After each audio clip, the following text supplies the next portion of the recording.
If you suspect that your Outlook account has been compromised, it's important to regain access quickly and secure your information. Follow these steps to restore your account. Step 1. Visit the Microsoft Account Recovery page.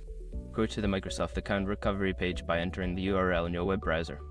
This page is designed to help you recover access to your account. Step 2. Enter your email address. Input the email address associated with your Outlook account. Make sure to double-check for any typos before proceeding to the next step.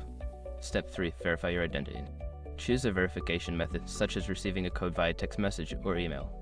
Follow the prompts to receive a code and enter it in the provided field to confirm your identity.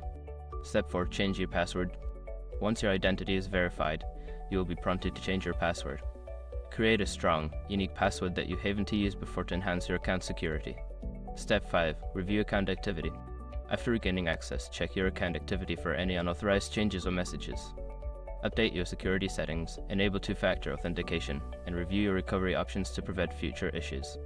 By following these steps, you can regain access to your Outlook account and help protect it from future suspicious activity. Always stay vigilant and regularly update your security settings.